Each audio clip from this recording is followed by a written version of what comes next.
¿Cómo están? Un muy cordial saludo. En esta sesión trataremos de ejercicios sobre el mercado monetario.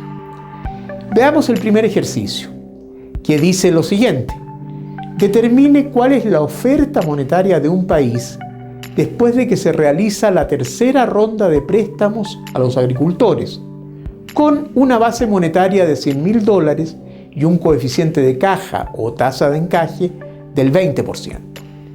El ejercicio trata de analizar y explicar el proceso de creación secundaria de dinero que realizan los bancos a través de sus operaciones crediticias. Veamos la solución del primer ejercicio. El ejercicio supone una base monetaria de $100.000.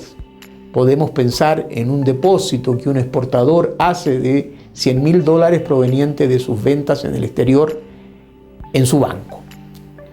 ¿Qué hace su banco con estos $100.000?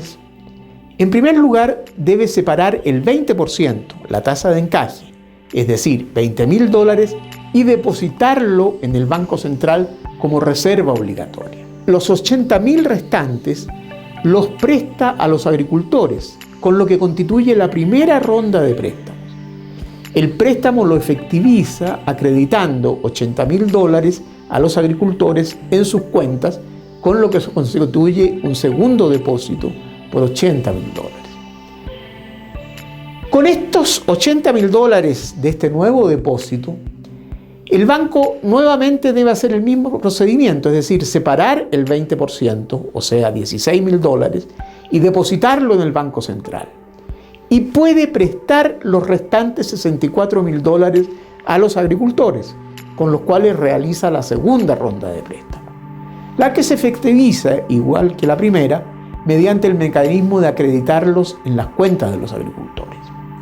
Se crean depósitos por $64.000. El banco vuelve a repetir el mismo procedimiento, separa el 20%, es decir, $12.800, y los deposita en el Banco Central como reserva de encaje. Con los $51.200 restantes, realiza la tercera ronda de préstamos a los agricultores y la efectiviza acreditando ese valor en las cuentas de los agricultores, con lo que se crean depósitos por $51.200. Podemos entrar ahora a responder la pregunta que nos hacían sobre la oferta monetaria, que se le conoce también como M1.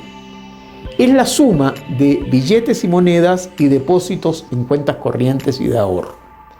En nuestro ejemplo no tenemos billetes y monedas, pero sí depósitos, cuya suma es la oferta monetaria. Es decir, la oferta monetaria va a ser a $100.000 de los depósitos originales, más $80.000 los depósitos que se originan en la primera ronda de préstamos, más $64.000 los depósitos que se originan en la segunda ronda de préstamos, más $51.200 los depósitos originados en la tercera ronda de préstamos, y eso nos da un total de $295.200. Es decir, a partir de una base monetaria o dinero original de $100.000, que era el depósito original, las operaciones de crédito de los bancos han permitido crear $295.200, lo que se denomina creación de dinero secundario o creación secundaria de dinero. Veamos el segundo ejercicio. El ejercicio número 2 tiene dos partes. En la primera nos dicen que si un cliente de un banco deposita $5.000, siendo el coeficiente de caja o tasa de encaje de 0,20, nos piden determinar cuál es el multiplicador del dinero bancario. Y la segunda pregunta es una pregunta de opción múltiple, que nos dice cuál es la clave para que los bancos privados puedan crear dinero, y nos dan 4 opciones. La primera, la confianza del público en la capacidad de los bancos para convertir los depósitos en dinero legal a voluntad de sus titulares. La segunda, la actitud de la autoridad monetaria ante las necesidades de financiación del sector público. La tercera, el establecimiento de un coeficiente de reservas obligatorio.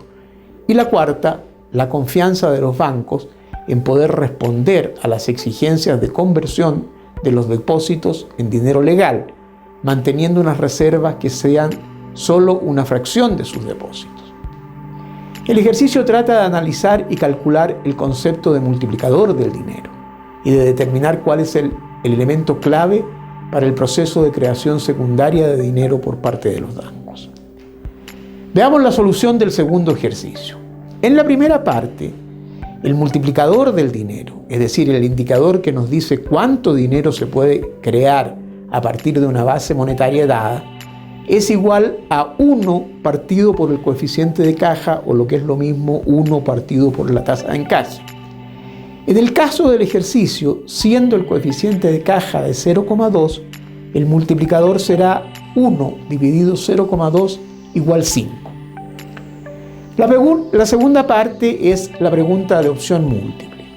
La respuesta correcta es la opción cuarta, opción D, es decir, la confianza que tienen los bancos en poder responder a los depósitos, manteniendo solo una fracción de los mismos como reserva. Esa sería la clave para el proceso de creación secundaria de dinero por parte de los bancos.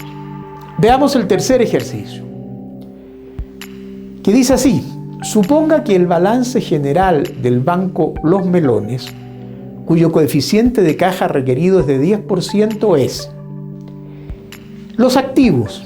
Tenemos como activos efectivos en bóveda por 80 millones de dólares, reservas en el Banco Central por 70 millones de dólares y préstamos por un saldo de 750 millones de dólares. Y en los pasivos tenemos solamente depósitos a la vista por 900 millones de dólares. Nos hacen 4 preguntas en base a estos datos. La primera: ¿cuáles son las reservas totales de los melones? La segunda: ¿cuáles son sus reservas requeridas o sus reservas legales? La tercera: ¿cuál es el exceso de reservas? La cuarta: si los melones decidiera aumentar al máximo posible sus préstamos, ¿en cuánto podría aumentarlos? Veamos la solución del tercer ejercicio. Lo primero que nos preguntan son las reservas totales de los melones. Las reservas totales son las reservas en bóveda, que son 80 millones de dólares, y las reservas en el Banco Central, que son 70 millones de dólares. Es decir, son 150 millones de dólares. La segunda pregunta son: ¿cuáles son sus reservas requeridas, sus reservas legales?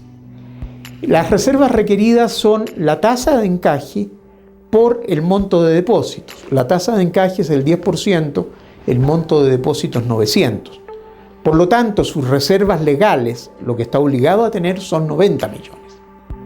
La tercera pregunta es: ¿cuál es el exceso de reservas? El exceso de reservas serían las reservas totales que tiene, lo que respondimos en la primera pregunta, 150 millones de dólares, menos las reservas legales, los 90 millones que debería tener obligatoriamente. 150 menos 90 son 60 millones de dólares que este banco tendría como exceso de reservas. Y la cuarta pregunta: si los melones, el banco Los Melones, decidiera aumentar al máximo posible sus préstamos, ¿en cuánto puede hacerlo? Puede hacerlo en el exceso de reservas, el total de reservas que tiene, que son 150 millones, menos las reservas legales, las reservas obligatorias, que son 90 millones. 150 menos 90 son 60 millones, que son su exceso de reserva. Podría aumentar sus préstamos en ese exceso de reservas. Veamos el cuarto problema, que dice así: el público mantiene en forma de efectivo, billetes y monedas, el 20% de sus medios de pago, que alcanzan a 100.000 millones. El coeficiente de caja es del 15%. Calcule el monto de las reservas bancarias legales en cash. El ejercicio intenta reforzar los conceptos que hemos venido analizando anteriormente en estos ejercicios. Veamos la solución de este cuarto problema. El 20% de los medios de pago de la oferta monetaria son 20.000 millones, 20% de 100.000 millones. Por lo que los depósitos son el 80% restante, es decir, 80.000 millones. Los medios de pago están divididos en 20.000 en efectivo, billetes y monedas, y 80.000 en depósitos. Las reservas bancarias legales son el 15% de los depósitos. Es decir, las reservas bancarias legales dividido 80.000 millones nos debe dar 0,15. Y despejando las reservas bancarias legales nos resulta que son igual a 80.000 por 0,15 igual 12.000 millones. Las reservas bancarias legales de este ejercicio son 12.000 millones de dólares. Con esto terminaríamos los ejercicios de mercado monetario. Muchas gracias.